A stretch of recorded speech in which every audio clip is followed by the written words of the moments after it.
Hola a todos, mi nombre es Juan. Bienvenidos a Biopic, donde les narraré las historias de la vida de las personas que han marcado nuestra sociedad. Sin decir nada más, comencemos. Biografía de Stephen Hawking. Stephen Hawking nació el 8 de enero de 1942 en Oxford, Inglaterra. Fue el primer hijo de Frank Hawking y su esposa Isobel, que eran dos mentes brillantes. Isobel, nacida en Escocia, era licenciada en filosofía. Obtuvo un lugar para estudiar en la Universidad de Oxford en los años 30, cuando esto no era muy habitual entre las mujeres. Frank era un investigador médico y biólogo graduado en Oxford, que se ganó un gran respeto como especialista en enfermedades tropicales. La pareja vivía en Londres, pero al acercarse el nacimiento de su primer hijo, se mudaron a Oxford, pues la Segunda Guerra Mundial estaba en pleno desarrollo y la capital inglesa estaba siendo intensamente bombardeada por la Fuerza Aérea Alemana. Sin embargo, después del nacimiento de Stephen, la familia volvió a Londres, donde Frank encabezaba la división de parasitología en el Instituto Nacional para la Investigación Médica. Los Hawking tuvieron otros dos hijos, Mary y Philippa, con quienes Stephen tuvo una infancia muy feliz en Highgate, Londres, lugar donde comenzó su educación en la Byron House School. En 1950, la familia se mudó a St. Albans en Hertfordshire, ciudad en la que pasó toda su juventud y donde continuó su educación. Contrario a lo que podría pensarse, Stephen no fue un estudiante excepcional. Por el contrario, durante su primer año en la escuela de St. Albans, estuvo entre los 3 peores estudiantes de su clase. Por ese entonces, en 1956, los esposos Hawking adoptaron a Edward y así sumaron un cuarto hijo a la familia. El mal rendimiento académico atentaba contra las pretensiones de Frank, quien aspiraba a que Stephen asistiera a la Westminster School. Para colmo, el día del examen para optar a la beca, Stephen se encontraba enfermo. Sin beca, tuvo que seguir su educación en St. Albans, cosa que para el chico no fue nada dramática, porque podría seguir junto a su grupo de amigos con quienes disfrutaba de los juegos de mesa, la fabricación de fuegos artificiales, maquetas de aviones y barcos, además de largas charlas sobre el cristianismo y las percepciones extrasensoriales. Pero fue precisamente en ese colegio donde el destino quiso que se quedara, que encontró las pasiones que marcarían su vida. En 1958, con la ayuda del profesor de matemáticas Dikran Takta, construyeron una computadora analógica con piezas de reloj, una vieja central telefónica y demás componentes reciclados. La máquina resolvía ecuaciones matemáticas básicas.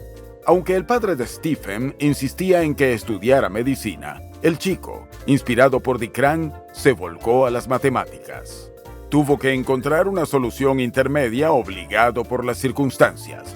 Presentó un examen y obtuvo una beca en el University College de Oxford, uno de los más antiguos y reputados de la Universidad de Oxford. Pero allí no tenían profesor de matemáticas en el momento, por lo cual tuvo que inscribirse en ciencias naturales y luego especializarse en física, con una subespecialización en cosmología. El mayor interés de Stephen estaba representado por la termodinámica, la relatividad y la mecánica cuántica. Mientras a cualquier alumno la exigencia de la universidad le habría parecido agobiante, a Stephen le resultaba aburrida. Por eso, durante el segundo año de su carrera, tomó la decisión de unirse al Club Náutico de Oxford para dirigir una tripulación de remos. Aunque era evidente su inteligencia, sus exámenes no resultaban nada impresionantes y sus calificaciones no le hacían justicia a su mente brillante. Aún así, obtuvo su licenciatura de primera clase en física y después de realizar un viaje a Irán con un amigo, comenzó su trabajo de posgrado en el Trinity Hall, Cambridge, en octubre de 1962. Ese mismo año, Stephen conoció a Jane Wilde en una fiesta y tuvieron tanta afinidad que no hubo lugar para dudas de que el amor comenzaba a abrirse paso en las vidas de ambos. Como parte de su doctorado, solicitó trabajar con el afamado astrónomo Fred Hoyle, pero este tenía demasiados aspirantes y le asignó a Denis Sciamma, un destacado doctor en física, como su supervisor. Poco después de cumplir 21 años, cuando aún era estudiante, Stephen comenzó a darse cuenta de que se había vuelto más torpe para realizar tareas y movimientos comunes. En 1963, después de un accidente patinando sobre hielo en St. Albans, fue a dar a un hospital en Londres. Allí, tras realizarle innumerables pruebas, se le diagnosticó una enfermedad progresiva e incurable que erosionaba el control neurológico muscular. Los médicos dieron un pronóstico muy poco alentador, pues estimaron que solo tendría 2 años más de vida. Y lo único que tenían claro era que no se trataba de esclerosis múltiple. Pero Stephen no se rindió y se dispuso a aprovechar cada minuto restante para aprender sobre los temas que realmente le interesaban. Esa fue una decisión afortunada, pues la enfermedad que le diagnosticaron, que posteriormente fue conocida como ELA, esclerosis lateral amiotrófica, no implicaba una muerte en el corto plazo. Aunque el proceso fue extremadamente difícil, ya que Stephen comenzó a tener dificultades para caminar y su voz se volvió ininteligible, volvió a su trabajo, estimulado por Denis y con la pasión creciente por la música de Wagner. En medio de esas dificultades, Jane demostró de qué material estaba hecha y cuánto valía.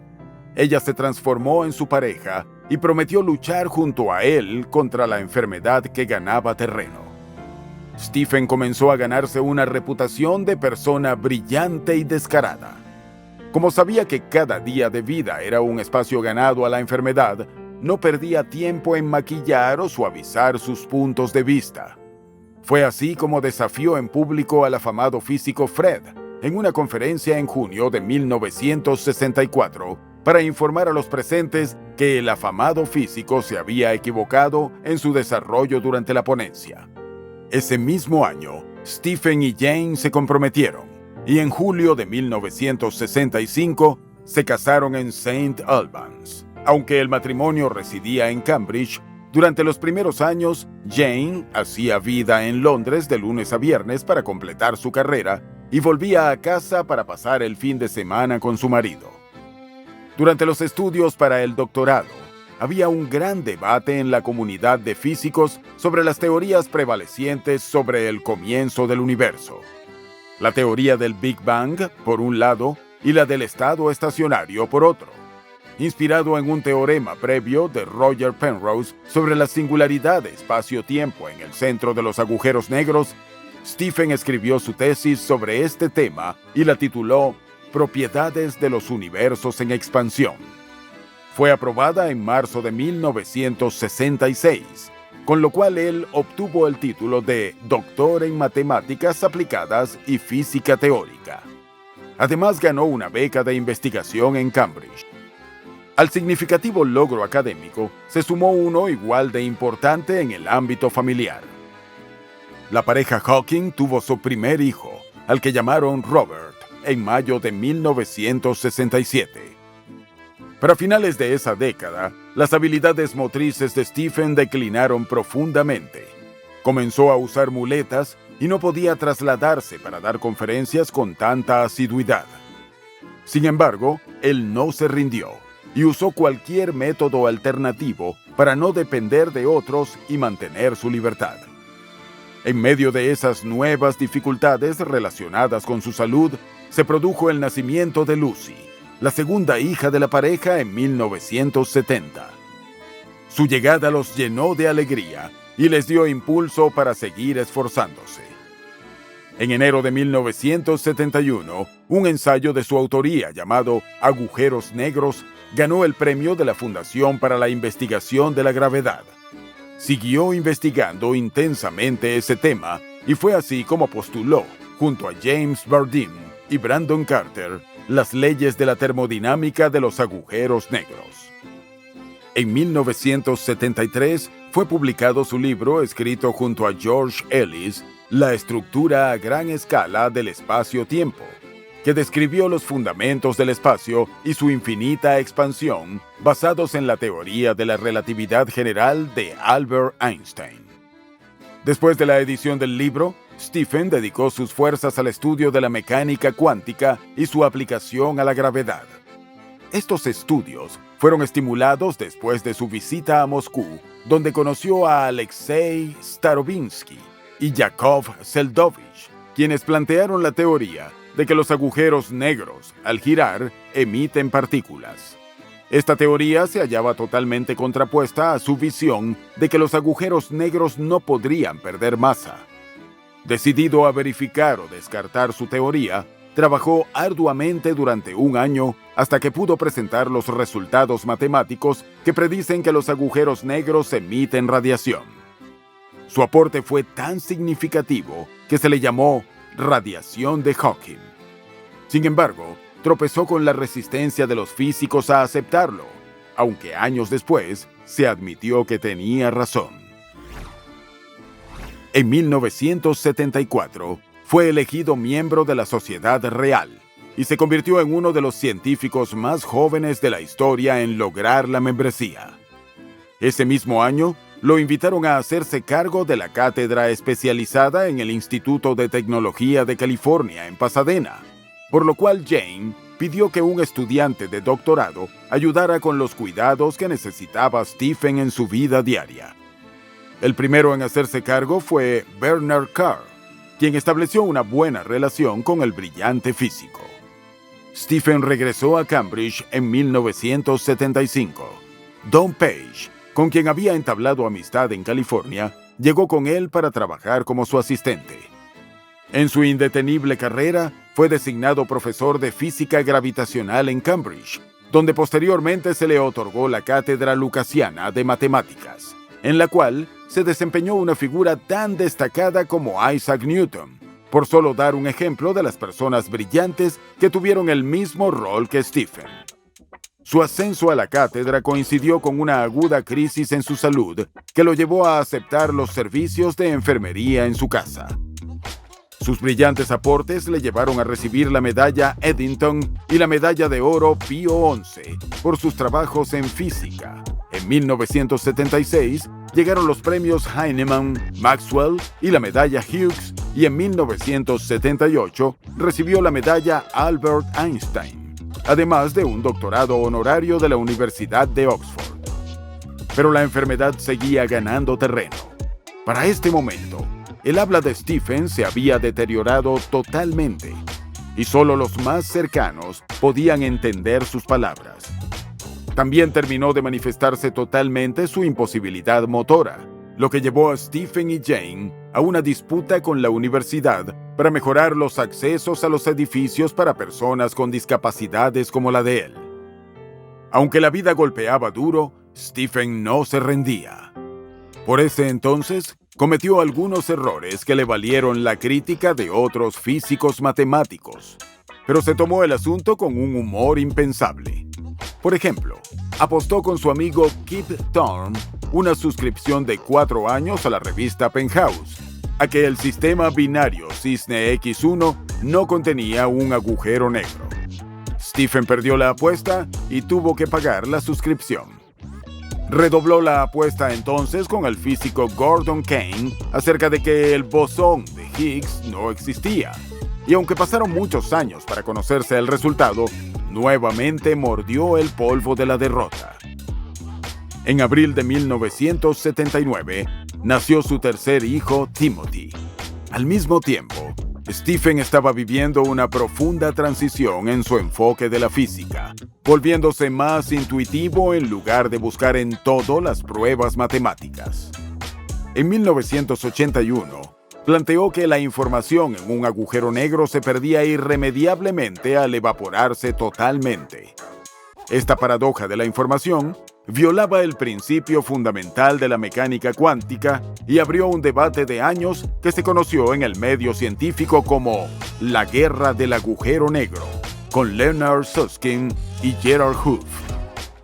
Aunque su condición física se deterioraba, ese mismo año dictó una conferencia en Moscú y organizó un taller para el verano del año siguiente titulado El universo primitivo en Cambridge. Otra conferencia la presentó en el Vaticano, donde sugirió que podría no haber límites espaciales ni temporales para nuestro universo. Cerró 1981 con broche de oro al recibir en Estados Unidos la medalla Franklin e inició 1982 con un reconocimiento de gran relevancia, ya que fue nombrado comandante de la Orden del Imperio Británico. Pero los premios y honores no pagaban los gastos del hogar ni la educación de sus hijos, por lo que decidió, en 1982, escribir un libro de divulgación popular sobre el universo. No eligió para editarlo una editorial académica, sino una de mercado masivo, Bandman Books, que le dio para el caso un enorme anticipo. El trabajo fue intenso hasta que en 1984 se completó el primer borrador del libro, Breve Historia del Tiempo, contratado 2 años antes. En 1985, un trabajo publicado por Stephen planteó que cuando el universo dejara de expandirse y colapsara, el tiempo comenzaría a correr hacia atrás. Pero poco después, ante los cálculos matemáticos presentados por Raymond Laflamme, tuvo que retirar su concepto. A mediados de 1985, contrajo una neumonía que puso en peligro su vida, al punto de que se planteó desconectarlo del soporte vital.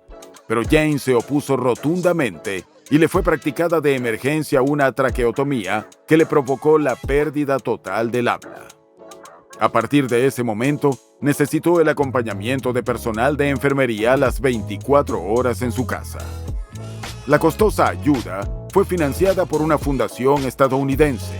Una de las enfermeras que comenzó a trabajar con Stephen fue Elaine Mason. Y fue así como el talentoso físico y matemático, que con su pensamiento se adelantó al futuro en tantas cosas, requirió de la más avanzada tecnología como parte de su cotidianidad. Para poder comunicarse, se incorporaron a la silla de ruedas de Stephen un sintetizador especialmente diseñado y que podía manejar con la presión de su dedo. La voz robótica del sintetizador se transformó en parte de su persona. Mientras todo eso ocurría, los avances en su teorización del universo lo llevaron a cuestionarse si la realidad es tal como la percibimos con nuestros sentidos. De cierta forma, su vida entregada a la ciencia le estaba devolviendo parte de lo que le había dado. En 1986, recibió un software llamado Qualizer, de manos de Walter Woltost, CEO de WordPlus, que le permitía a los enfermos de ELA elegir frases o palabras escaneadas de una lista de miles, solo presionando un interruptor. Podía producir alrededor de 15 palabras por minuto y representó un gran alivio para el trabajo de las conferencias que se preparaban con anterioridad y se enviaban al sintetizador de voz en sesiones cortas para ser reproducidas. El libro de Stephen, Breve Historia del Tiempo, fue publicado finalmente en 1988 y se transformó instantáneamente en un éxito de ventas. Se tradujo a 30 idiomas y vendió 10 millones de copias en todo el mundo. A finales de los años 80, tras una década muy demandante para la pareja en todos los sentidos, el deterioro de la relación se hizo evidente. Para dificultar más cualquier posible arreglo, era público y notorio que Jane había iniciado un romance con otro hombre, y Stephen estaba en esa misma onda, pues se había hecho muy cercano de su enfermera Elaine desde el mismo momento en que la mujer inició su trabajo en la casa. Así las cosas, en 1990 fue él quien le anunció a Jane que la dejaba por su enfermera.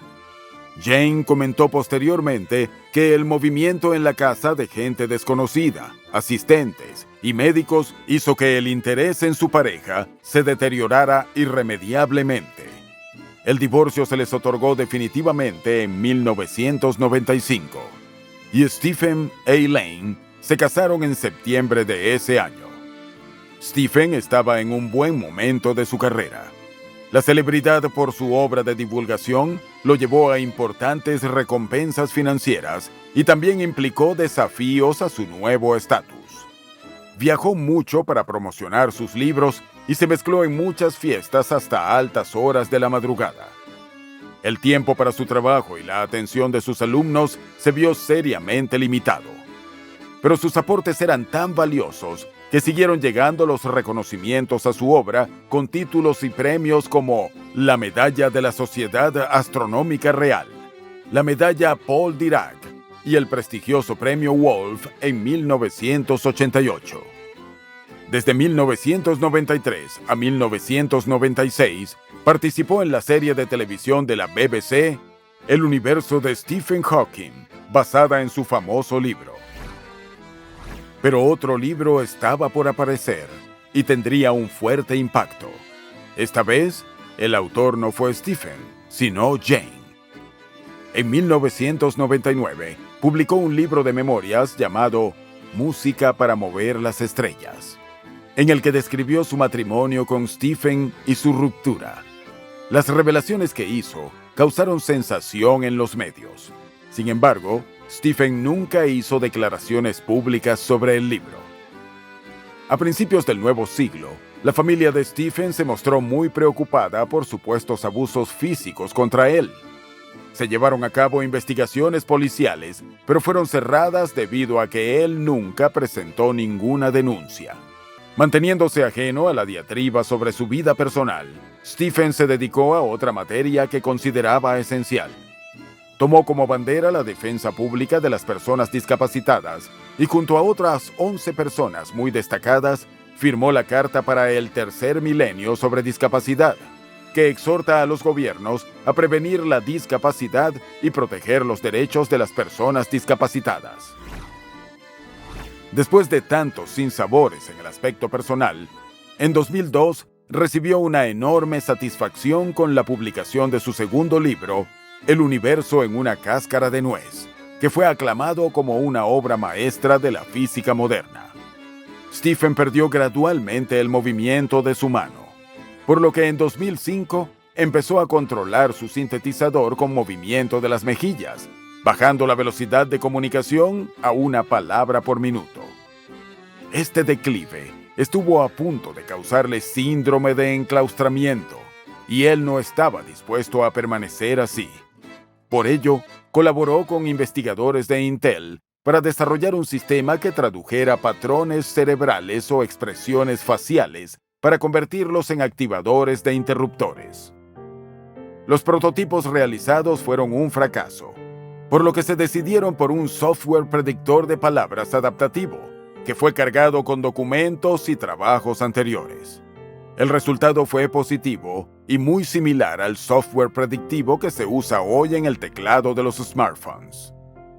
Siempre escurridizo para los escándalos, en 2006, Stephen e Elaine se divorciaron en un proceso absolutamente discreto. Una vez libre del yugo, él reanudó relaciones estrechas con Jane, sus hijos y sus nietos.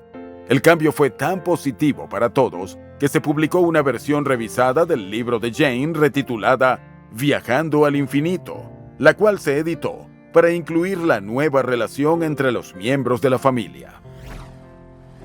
A fines de 2006, Stephen reveló en una entrevista para la BBC que un deseo incumplido en su vida era viajar al espacio. Al escuchar la nota, Richard Branson, CEO de Virgin Galactic, ofreció a Stephen un vuelo gratuito al espacio exterior, el que aceptó de inmediato. Lo hizo esperando cumplir su deseo y animando a las personas discapacitadas a explorar sus potenciales. Fue así como el 27 de abril de 2007, Stephen voló a bordo de un Boeing 727 especialmente modificado para experimentar la gravedad cero. En junio de 2009 participó en un excéntrico experimento para probar la existencia o no de los viajes en el tiempo, repartiendo invitaciones para una fiesta del día anterior.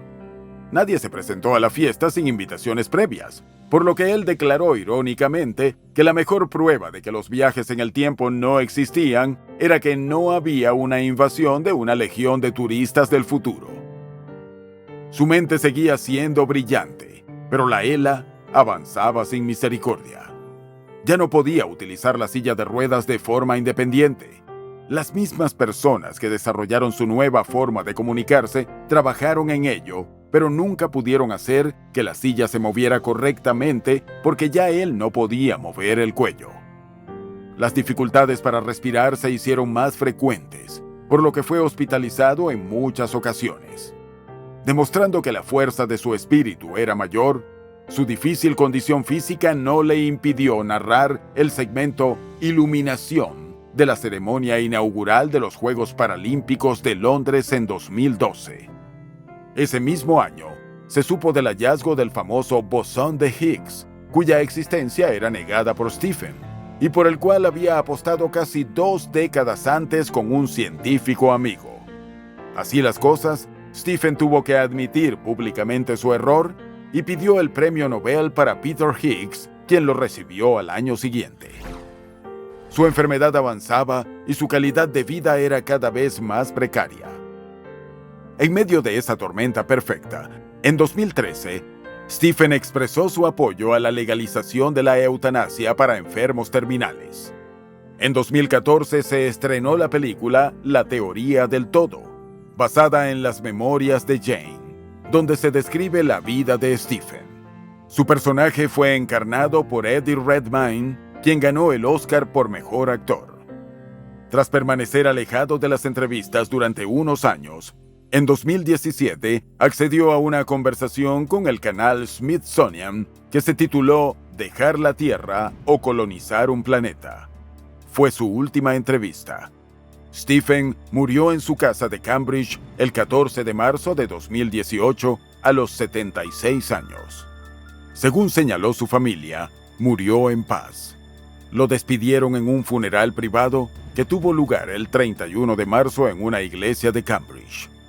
Entre los invitados se encontraban Eddie Redmayne y Felicity Jones, protagonistas de la película sobre su vida, Brian May, guitarrista de Queen y astrofísico, y el actor Benedict Cumberbatch, quien también estuvo en el papel de Stephen.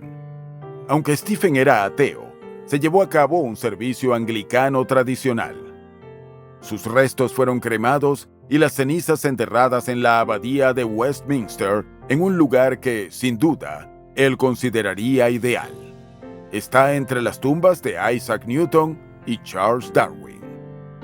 El mensaje en su lápida señala que allí yace lo que fue mortal de Stephen y su ecuación más famosa de entropía.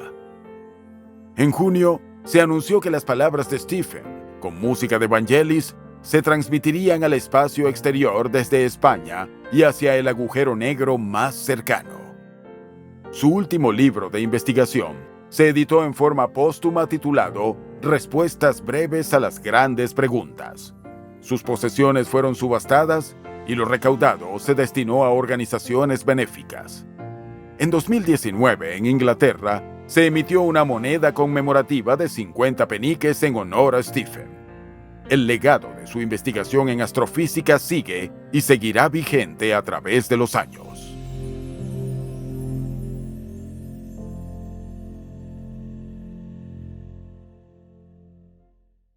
Y bueno, hasta aquí el video de hoy. Cuéntame en los comentarios qué te ha parecido. Y antes de irte, no te olvides de dejarle un me gusta y suscribirte al canal. Hasta la próxima historia.